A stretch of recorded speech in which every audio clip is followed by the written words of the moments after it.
சொல்ற ஒரு பேட்டர்ன் ஏற்கனவே ஃபாலோ பண்ணுது. இந்த படத்துலயும் அந்த மாதிரி ஒரு சார் குமுதா ஹாப்பிக்கும் நான் காரணம் இல்லை, பாவுக்கும் நான் காரணம் இல்லை, என்னாச்சு நான் காரணம் இல்லை, அது ஓகே பேபி நான் காரணம் இல்லை, திஸ் லக்ஷ்மி நான் காரணம் இல்லை. அண்டு இந்த மாதிரி வேறு ஹீரோக்களும் பண்ணியிருப்பாங்க. மேபி என் மேல் நான் பண்ணுறதுனால எனக்கு தெரிதுன்னு நினைக்கிறேன். பட் ஸ்டில் ஏற்கனவே பண்ண மாதிரியோ இல்லை அது மாதிரி இருக்கிற திருப்பி பண்ணும்போது தான் சார் ரொம்ப கஷ்டம். ஏன்னா உங்களுக்கு பழைய சாயல் இல்லாமல் இருக்கணும். பட் ஒரு ஒரு விஷயத்தையும் நான் பண்ணும்போது எனக்கு ஒரு பின்னாடி வேறு வேறு ரெஃபரன்ஸ் இருக்குது. ஓகே, என்னாச்சு க்ரீல் ஆடும்போது அதை every time I go to that ground, அதை கண்டுபிடிக்க ரொம்ப கஷ்டமாக இருந்தது. குமுதா ஹாப்பி சொல்லும்போது எவ்வளோ குமுதா டல்லாக இருந்தாலும் என் இமேஜினேஷனில் Kumudha is always happy sir.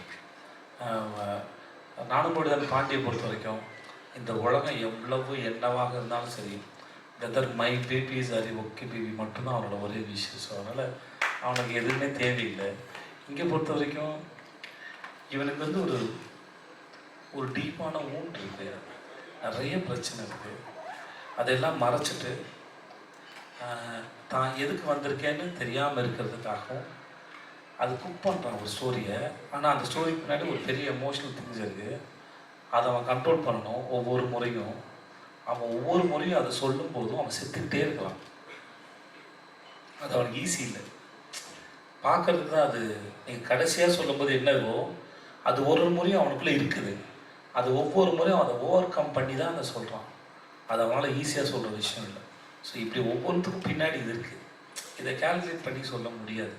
இது மக்களை அட்ராக்ட் பண்ணணும்னு நினச்சி சொல்ல முடியாது. சொன்னால் ரொம்ப ஃபேக்காக இருக்கும்.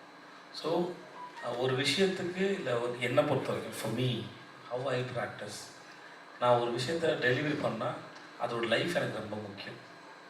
அதோட லைஃப் அதுக்கு என்ன ரீசன் இருக்குது அப்படிங்கிறது ரொம்ப முக்கியம். அதர்வைஸ்